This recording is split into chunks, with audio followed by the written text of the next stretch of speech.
Today, during the Nintendo Direct Partner Showcase, July 2025, Nintendo surprised us with a new trailer for Hyrule Warriors Age of Imprisonment.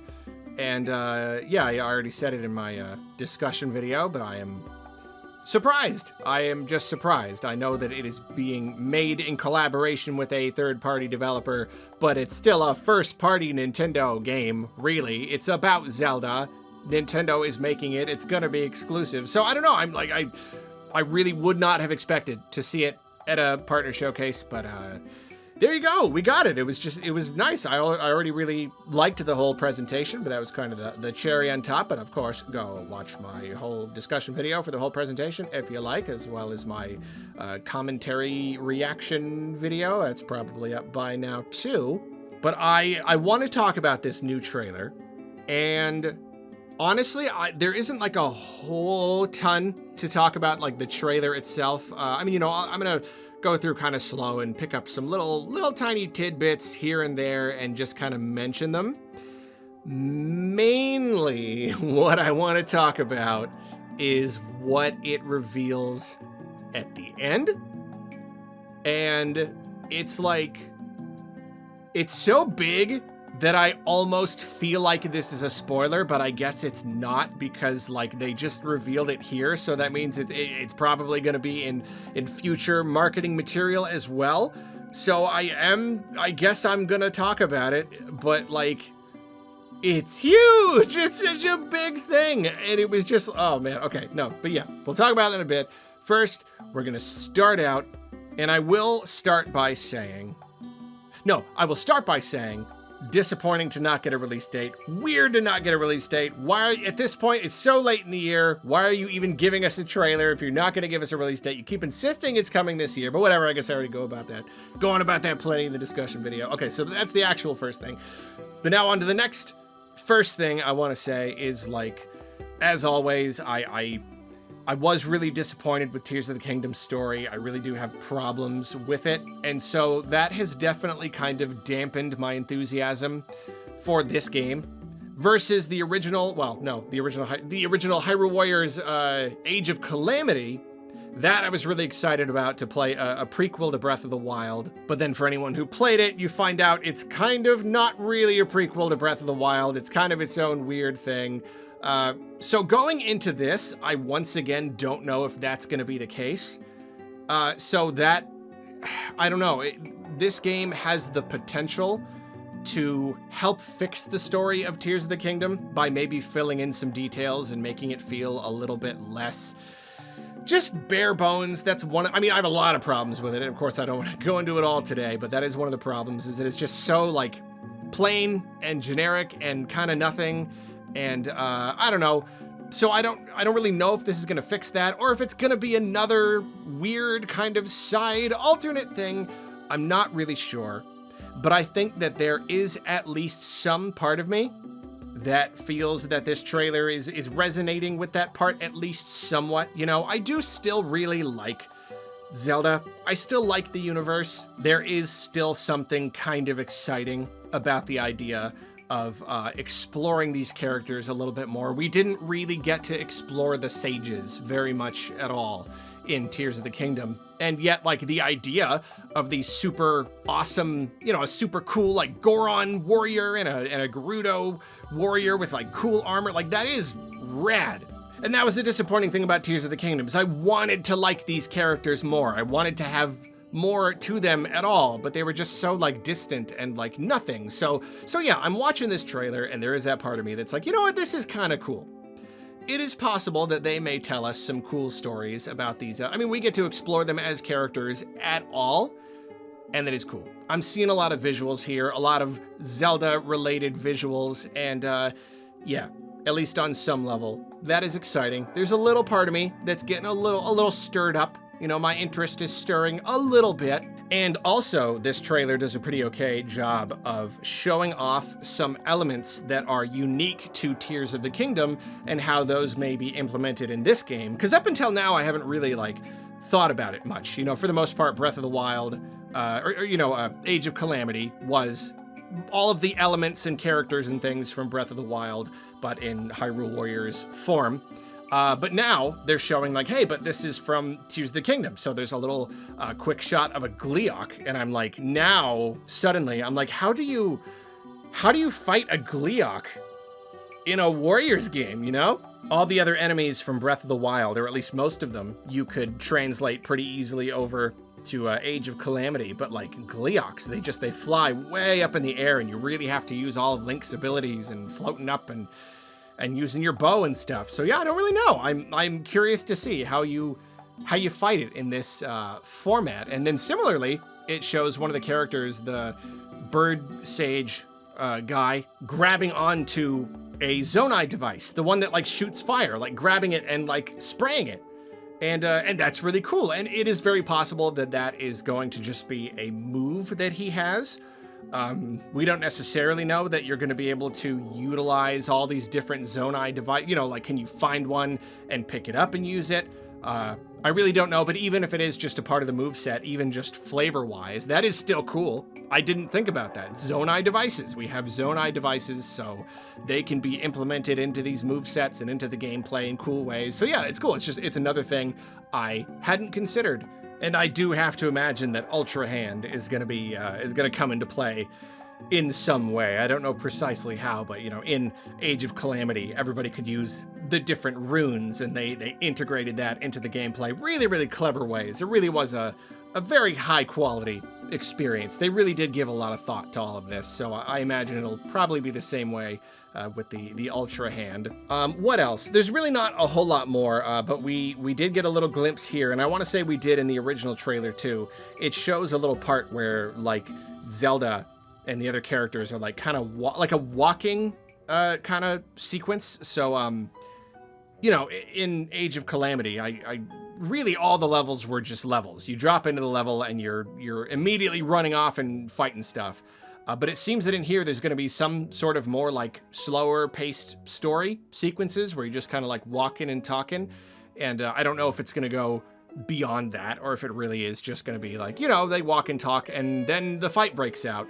But I do like the idea. I do like the idea of kind of expanding it a bit and, yeah, taking some of the story outside of just the regular battles and having it be reflected in the actual gameplay rather than just having cutscenes and fighting. You know, this is going to do a little bit more to kind of integrate everything together and make it feel a little bit more like a, you know, a traditional adventure experience. I really do like that idea. I mean, I'd like to see that exploded a lot. I'd even love, like, you know, if you have like a hub area or something where you're Zelda and you're like running around. I think they could do a lot with that. Kind of like what they did with like Fire Emblem, something like that. So it's not just a series of fights and you know, Age of Calamity was just a map screen and each thing on the map is a fight. Yeah, I would like to see more. I don't know how much they will do, but that would be cool.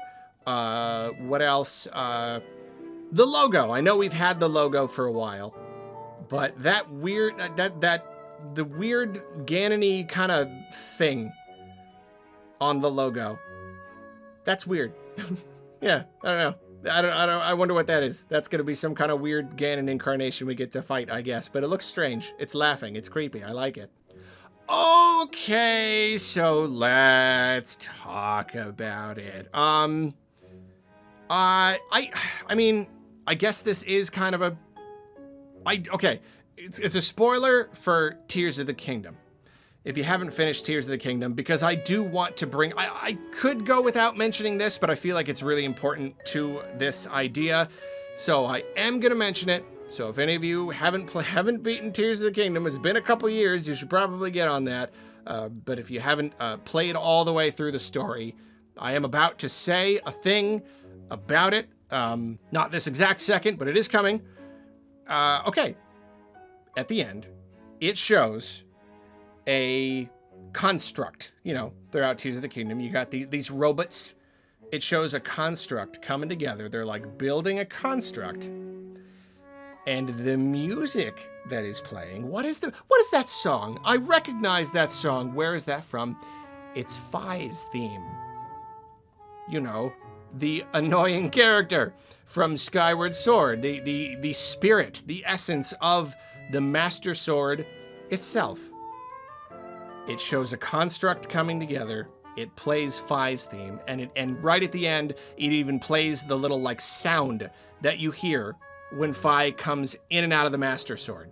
And I 100% take this to mean that Fi's in the game. Fi is coming back. Fi is going to embody this construct and be a character in the game. And the reason we can be absolutely sure about this, I mean, one, it's just the fact that it teased a Fi thing at all. Like, these games, they figure out ways to put characters into the game. Age of Calamity had some really funny characters, but it always came up with a lore reason why the character was in the game. So that's one of the absurd things that these games do, which I think is it's really silly, but it's also really fun. So obviously, if it's teasing any kind of Fi-related thing, it means that she's going to be a character. But we also know for absolutely sure that's what's happening, because here's the Tears of the Kingdom spoiler, is, you know, you have the 4 main sages, and when you like free them or whatever, you get their like spirit and they follow you around. But then in like the final act of the game, you end up putting together this construct and then kind of channeling the spirit of Minoru, one of the Zonai. I want to say she's the sister of Rauru, I think. You know, she's a ghost, basically, and you put her spirit into this construct. So the 5th sage that you get, and you get to, like, have along with you as a companion, is this big robot with the spirit of Minoru in it.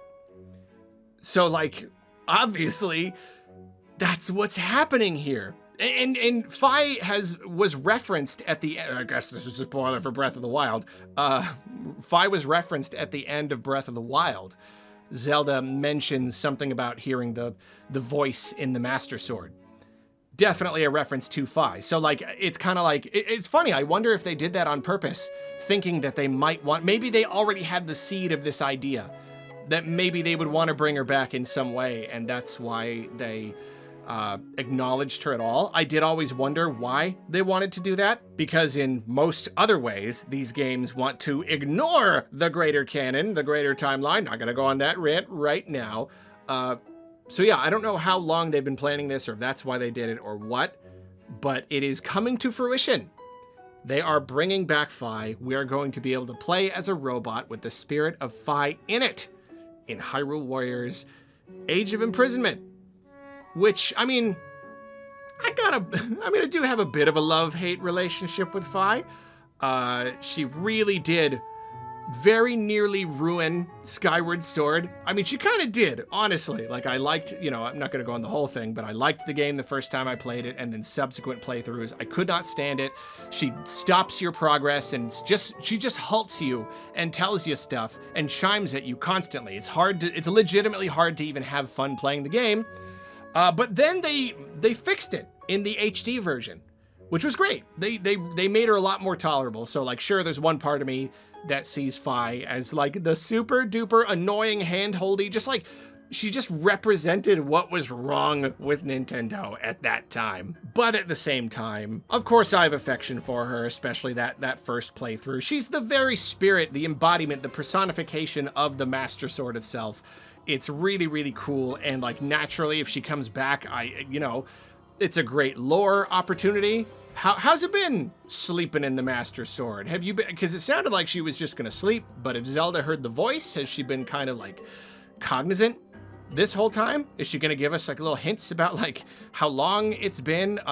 One of my big problems with Tears of the Kingdom in particular is how it kind of ignores the rest of the canon, which of course I said that already, but specifically how it seems to ignore the events of Skyward Sword and pretend like none of that happened. So this right here is a potential opportunity to address that in some way, because it's acknowledging that Skyward Sword happened at all, even though the rest of the story in Tears of the Kingdom seems to forget it completely. So even if we just get them being like, oh, you know, she's like, oh, I come from the founding of Hyrule. And they're like, what are you talking about? We're doing the founding of Hyrule right now. And she's like, no, the first founding of Hyrule that you forgot about. Like, even that would help.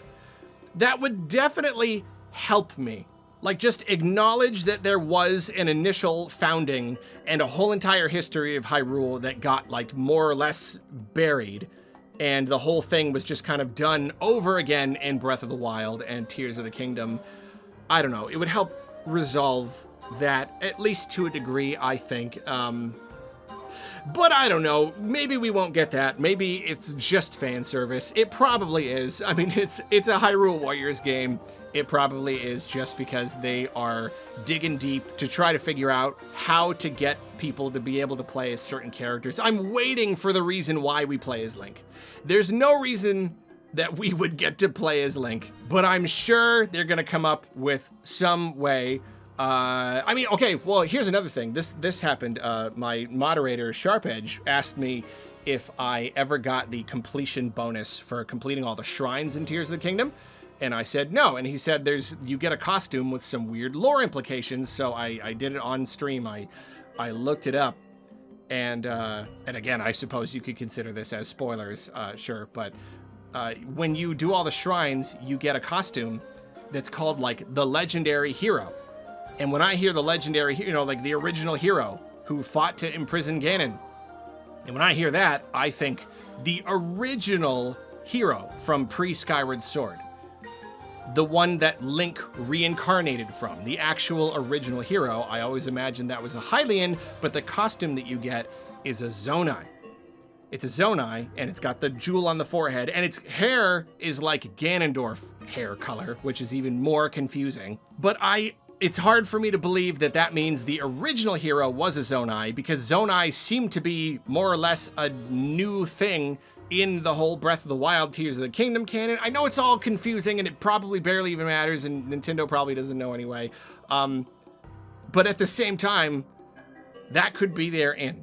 If they are talking about a different legendary hero who is not a Hylian, who is not actually like Link, not the one that Link reincarnated from, but just like some Zonai hero. I wasn't even aware that there was a Zonai original hero. It's all very confusing and weird and poorly written, so I don't know, but that probably is it. That's probably how we're going to be Link. It's probably going to be a Zonai guy who more or less is Link, even if he's not called Link. Maybe he's called Link. I don't know. Maybe Link incarnated as a Zonai one time. I really don't know. Probably not worth talking about. Mostly, I just wanted to point out the Fi thing.